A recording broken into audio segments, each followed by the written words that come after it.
अस्सलाम वालेकुम स्टूडेंट्स। आज हम डिस्कस करेंगे क्वेश्चन नंबर 2 के हवाले से रिसर्च प्रोजेक्ट बीएड का 1.5 2.5 ईयर्स 8613 के हवाले से। इसका जो क्वेश्चन नंबर 2 है वो हम थोड़ा सा देख लेते हैं।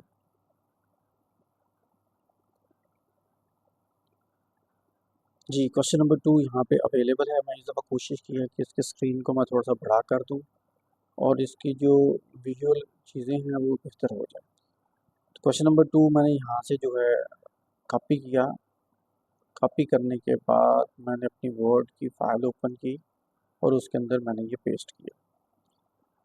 क्वेश्चन नंबर 2 है, what was your discussion with your colleagues, friends, senior teacher और सुपरवाइजर रिगार्डिंग द प्रॉब्लम। जो प्रॉब्लम आपने चूज़ की है उसके बारे में आपने डिस्कस करना है कोलीग के साथ, फ्रेंड के साथ, सीनियर टीचर हो सकता है या टीचर के साथ।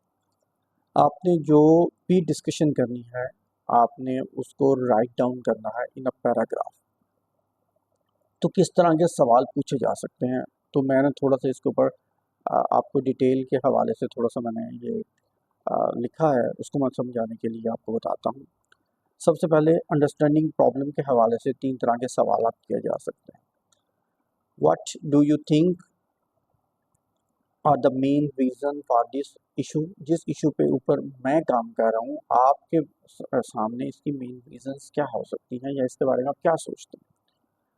Then have you observe similar problem in other context or with your students.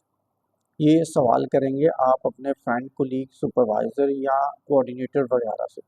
तो उसमें आप ये सवाल दूसरा कर सकते हैं कि जी क्या आपने जो मैं प्रॉब्लम सर्च आउट कर रहा हूँ इस तरह की प्रॉब्लम आपने पहले भी कहीं पर अपनी क्लासेस में आपने इसको नोट किया है। ठीक है, उसके बाद किस तरह की इससे मिलती जुलती कोई ऐसी प्रॉब्लम्स हैं जो आप लोगों ने देखी हैं, तो उसके बारे में आप थोड़ा सा फीडबैक दें। फिर आप सोल्यूशन के हवाले से बात पूछ सकते हैं कि आप what strategies have you found affective in similar situation. अगर आप इस सिचुएशन को डील करते हैं तो आप किस तरह से इसको डील करेंगे। Can you suggest any resource or tool that can help address this issue. क्या इस इशू को एड्रेस करने के लिए आपके पास कोई हेल्पिंग मटेरियल, कोई टूल, कोई ऐसी चीज़ है जो कि मुझे काम करने में आसानी पैदा करे। How we incorporate more training, practical training into the existing curriculum. इस प्रॉब्लम के लिए क्या हमें कोई ट्रेनिंग डेवलप करनी चाहिए, हमें क्या करना चाहिए जिससे हम इस प्रॉब्लम के मुख्तलिफ तरह के सोल्यूशन से निकाल पाएँ। उसके बाद what would be the first step to implementing this solution. अगर हमने इसका कुछ सोल्यूशन निकालना है तो उसका पहला स्टेप क्या हो सकता है, हम किस तरह का सोल्यूशन उसको इम्प्लीमेंट कर सकते हैं। How we can measure the success of this intervention. जो चीज़ हम कर रहे हैं, मैं ये करना चाह रहा हूँ या चाह रही हूँ, उसके हम जो मेजर्स हैं उसको किस तरीके से बेहतर कर सकते हैं। हमने जो उसका जो सोल्यूशन निकाले हैं इसको मेजर हम लोग किस अंदाज से कर सकते हैं। What potential obstacles should we be prepared for and how we can we overcome them।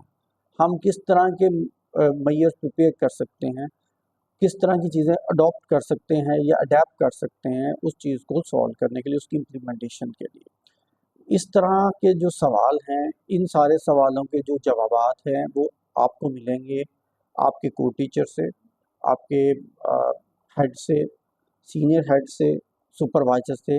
तो आप उसको पहले इन सवालों को राइट डाउन कर लें।